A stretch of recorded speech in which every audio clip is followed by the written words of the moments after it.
Hi everyone, welcome back to my channel and welcome to a new video. Today we're going to do a Dior dragging video and we'll talk at the end about a hot topic that I have. Let's start off here in the Monte Carlo boutique for Dior, which is in Monte Carlo, of course, in Monaco. The person names the SA's name. SA's name was so rude when I was looking around and purchasing at the store. It really ruined the experience. Quite frankly, it's put me off Dior. Staring and sizing up customers and only being polite once they make a purchase is poor. Is a poor non-luxury practice. Yeah, I mean, again, this is something that comes up in a lot of Dior dragging reviews. A lot of people talk about how Dior SAs, size you up and down. They look at you and they're like, like, are you gonna buy kind of thing. Like, they make that judgment before, like, maybe before giving you a chance to show if you're interested in buying.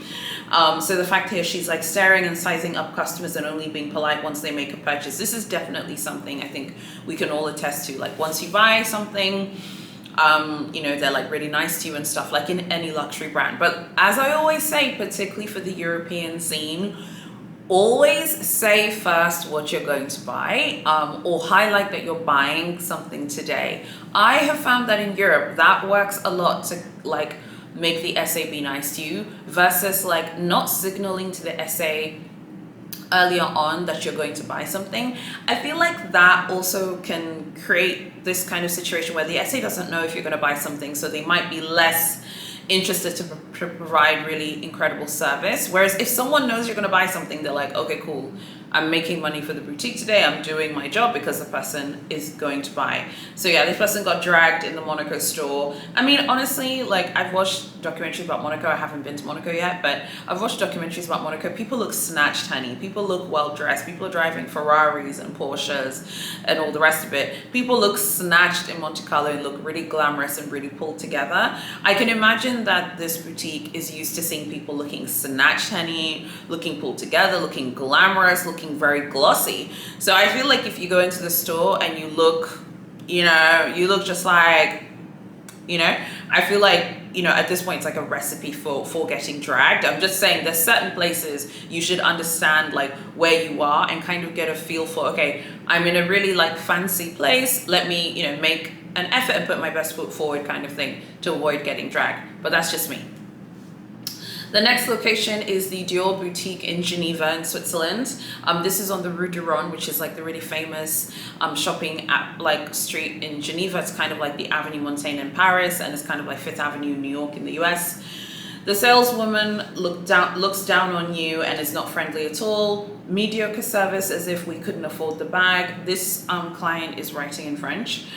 But it was translated, and the essay mentioned to us, I hope you have the money to be able to pay for it, with a smile. After paying for the bag, she disappeared with the bag, leaving us without an explanation in the hallway, and we took our package away. We had a bad experience at Dior this morning.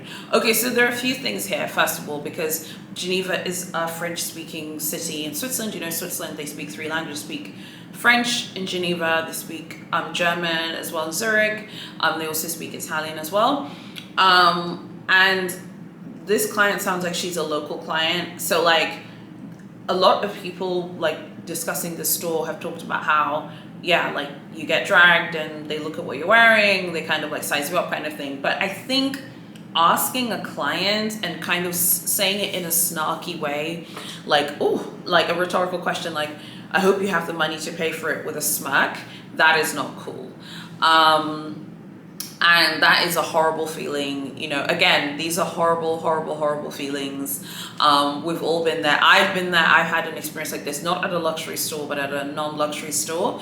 And I was like, oh my God, like, seriously, like, who's coming to a store to pretend to buy stuff and then not have the money to pay for it? I mean, I don't know if people are actually doing this, like pretending to buy things, like, oh, I'm gonna buy this and this and this, and then their card declines and then they act like it and then leave, like giving people the impression they're going to buy. I don't know, but I don't know what would make an SA think it's okay to tell someone like, oh, I hope you have the money to be able to pay for it. So basically, you don't think that the person is able to pay for their bag, and you don't think that they have the funds to be able to pay for it. Like, that's what you think, and that is not a cool thing. I know you guys always are like, oh, we always defending the store and things like that. I am not always defending stores, but I'm just saying in this case, no, that one is not acceptable. And I think something else is like, I think to a certain degree, I understand like why some essays are like hesitant with some people, because it's not clear if the person's going to buy today. And one could argue, well, you don't always have to buy, you can just go there to look. I agree. But at the same time, like, you can't tell someone, oh, I hope you have the money to pay for it. That is just wrong, you know, and that is a horrible feeling. And like I said, don't have a moan at me. I've had an experience like that at a non-luxury store. And, you know, I like nicely, because I can do nice nasty very well, like put the person in their place. And I was like, listen, okay, no one's coming here to pretend to buy something. Like, what are you talking about? So when I saw this dragging review, I was like, oh my God, I can empathize, because I've had something similar happen to me, but not at a luxury store.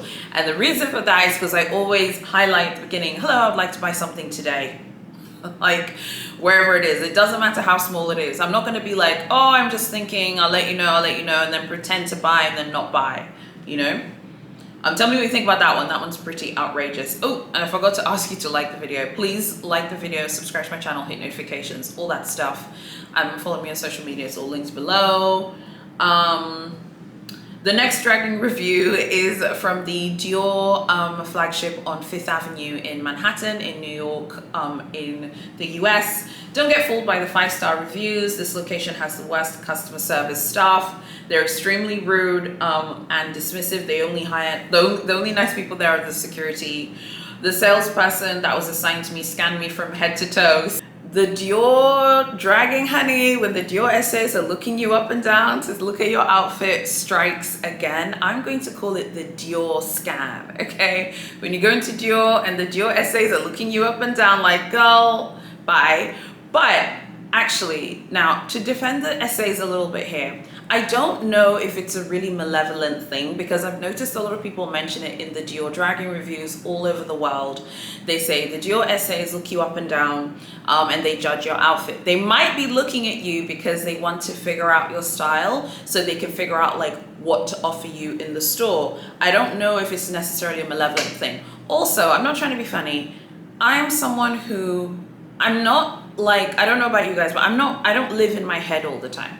If you want to look me up and down, honey, and you're looking at my outfit, you can do that. I am happy to be in the store. No one is going to make me feel like I'm not allowed to be in the store. I don't care who it is, boo boo. I don't care. If I want to be in the Dior boutique, I don't care if the essays look at me like, what's she wearing? I'll be like, girl, bye. I'm here in the store, and no one is going to push me out of this store because I want to be here. So I think sometimes people also need to get out of your head and don't think that the world revolves around you and the person is like dragging you so hard in their head. They could be looking at you because they're trying to figure out, what bag are you wearing? What watch are you wearing? Or what jewelry are you wearing, so that they can figure out what to offer you. For example, me, I love pink, right?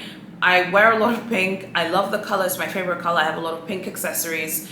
You know, I have those Versace pink sunglasses. I have the pink tabby from Coach. Like, what if I wear those? The essay might be like, okay, she likes pink, looking me up and down to figure out what do they have from the store that's also pink that they can offer me, okay? So I don't know if it's necessarily a malevolent thing, like the person is being really horrible and being really mean, but at the same time, if it makes the client feel uncomfortable, that isn't a positive thing as well. I think a better thing to do is, you want to be at the Dior boutique on 5th Avenue in Manhattan in New York. I would like to be in Manhattan right now, honey, strutting up and down 5th Avenue, honey, okay? I would like to be doing that. No one is going to make me feel like I'm not allowed to be there, because I'm excited to be there.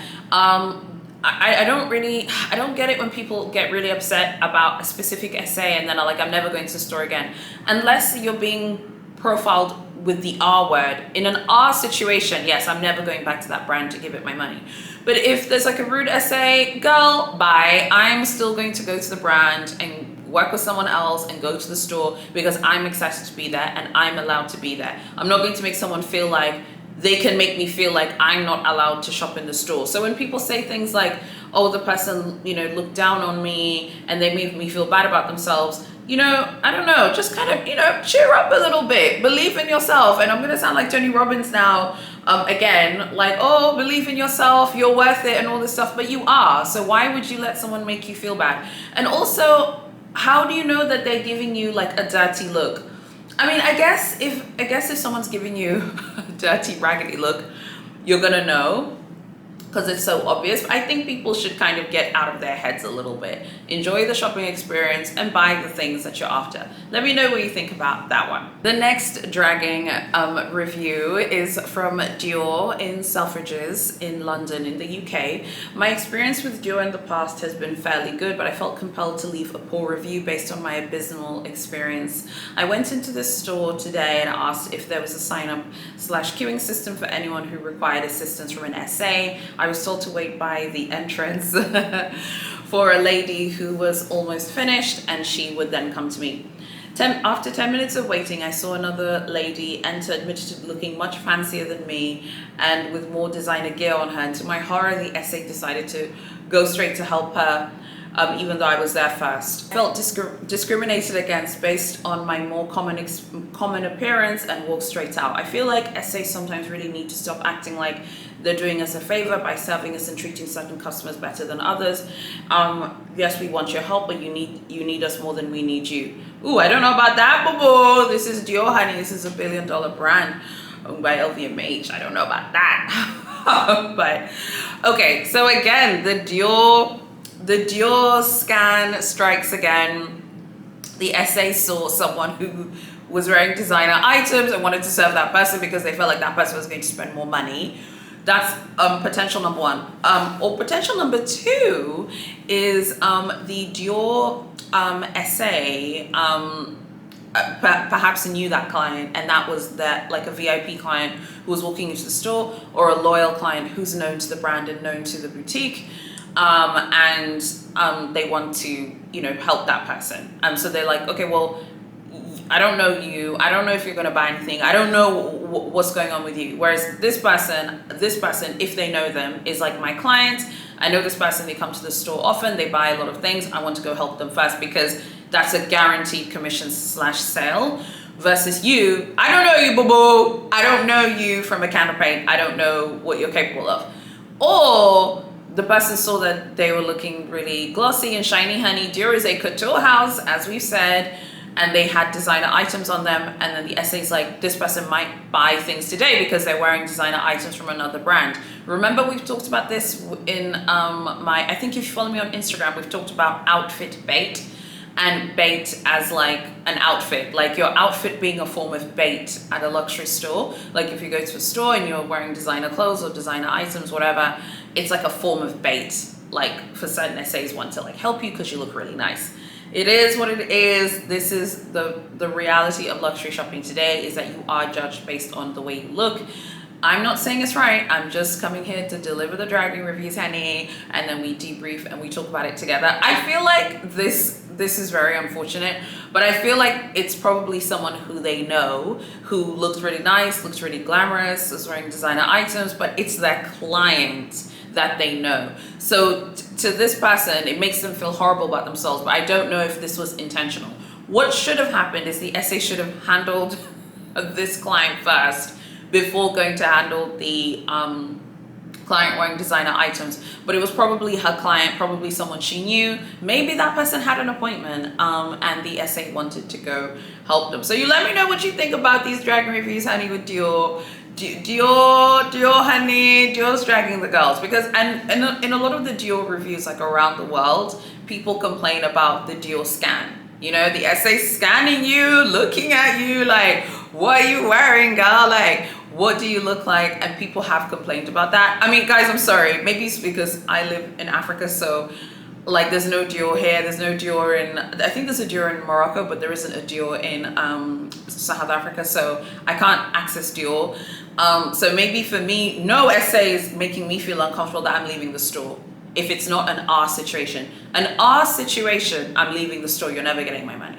But if the essay is, you know, thinking she's that girl, she's acting arrogant, I'm like, girl, bye. I'm still gonna be here to go around, look at clothes, look at saddles, look at exotics. You're not running me out of the store, okay? So I don't know why some people let themselves get run out of the store. Like, I'm staying right here, honey, and you're not going to get rid of me. And if someone thinks like, oh, the essay was rude or whatever, I'll be like, let me stop you right there, okay? I'm not leaving. Maybe if you don't want to help me, can someone else help me? Okay, but that's just me, so maybe it's just informed based on my personal experience. So something which I wanted to chat to you guys about, which I think is the reason for a lot of the stress with these like dragging reviews across the board with all of the top tier Paris and Milan girls, is, and this is something that I think is happening, is, and I actually think it's kind of like people like me who are to blame. I think content creators, influencers, and vloggers, by going to the store to film shopping vlogs often and not buying, I think we are fueling pressure on clients who are not on social media, because I think that there is this assumption that a lot of people are coming to the boutique to film things for TikTok and Instagram and YouTube, but have zero intention of buying. I think I told you guys before, but like, with me, it's like, I will, if you see a vlog on my shopping vlog on my channel, it's because I went to buy something. Like 90% of the time, I'm definitely buying something. And if I don't, it's because I went to a department store, where I feel like at department stores, they don't really care.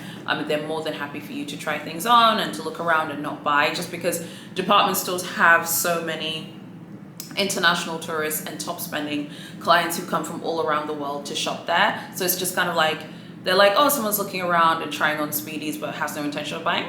I don't really care, because they're going to be like 20 other people who are going to come later on today, and they're all going to spend like, you know, $20,000, euros, etc. You know? Whereas I feel like at flagships, the pressure is on for the essay to sell to every person who enters. Whereas department stores, that's the whole point. It's like meant to be like this kind of, it's almost like an amusement park of luxury discovery. You're meant to discover new brands in department stores. You're meant to find new things to wear. You have to be able to browse, to look. Whereas I feel like at flagships, they want you to come to buy, you know? And a lot of content creators and vloggers, and again, I post as well, so I'm not against it. And when I go to Europe, I will film those like shopping vlogs and things like that. But I'm only going to film them if I'm going to the store to buy something, because I feel like it does create a lot of pressure as well for other clients, because I think some essays are thinking, wow, people are just coming in to film, to put things on YouTube, TikTok, and Instagram, and never buy anything. And then I think that actually can unfortunately impact other clients, because maybe someone who's not a vlogger, not a TikToker, not an Instagrammer, not a YouTuber, wants to generally buy something, but they want to look around first and maybe take a picture, or maybe look at something in the mirror, and then the essay might be like, oh, this person is just here to film things for their social media, like they're not a serious client, like they have no intention of buying anything. And I think that is definitely a thing. Like, social media has made it harder, I think, for all people shopping at luxury stores. It's great because we get to see the items, but at the same time, it does create this thing like someone who's coming to just look and has their phone out and is looking around. Oh, that person's probably an influencer or a content creator, like, and maybe they're just filming videos, but they're not going to buy anything, you know? And something I've noticed particularly with Chanel is a lot of people who film Chanel videos on YouTube and Instagram and TikTok are VIPs at Chanel. So they're Chanel VIPs. That's why they get great access. Chanel is very, very stressy about filming. I remember in May, when I was like walking through Harrods multiple times. I went to Harrods like so many times when I was in London in May. And I remember seeing someone get told off for like taking a picture at Chanel. And like I said, I take pictures all the time and I film videos all the time, but I do try my best to make sure that I'm picking something up. Not all the time, but I try my best, even if it's something small. Someone did get told off for taking a picture, you know? So they are really, like, Chanel particularly is very protective of their brand online. And I found that the people who are allowed to film Chanel shopping vlogs on Chanel shopping vlogs or whatever on TikTok, Instagram, and YouTube tend to be VIPs. So I'm just saying the social media, the kind of social mediaification of luxury stores, where luxury stores are you know, kind of like the new stars of social media just because these videos are so popular, it has kind of created pressure, I think, a little bit as well for clients who are not on social media, because I think some essays think like, oh, the person has their phone out, they're probably just a personal shopper, or they're like an influencer or a vlogger, they just want to film content, but they have zero intention of buying. So generally speaking, because some of you support me, you're also content creators. Like, you know, if you're a content creator or an influencer or a vlogger, and you want to go film like a shopping vlog at a flagship, particularly, because I feel like in department stores doesn't matter as much, but I think at a flagship, make sure that you're buying something. Even if it's something small, just make sure you're buying something so that we also make it like a good experience for everyone who's coming to shop at the brand. That's just something that I think, okay? Anyway, I'll have those videos as well when I go to Europe, but like I said, I try my best to make sure that if it's a standalone store, I'm buying something, however small or whatever it is. So I really hope you like this video. Please like, comment, share, and subscribe. You can find me everywhere linked below. Go join the newsletter. By the way, if you love Dior, go join my Facebook group. I would love to see more Dior people in the group. I really like Dior. I would like to continue building my profile there and buying things from Dior, so go join. I'm still learning about the brand. I don't feel like I know a ton about Dior. I'm still learning, but I love their exotics. I love what I see, so make sure you go join as well. Thank you so much for watching, and I'll see you guys next week in my subsequent videos.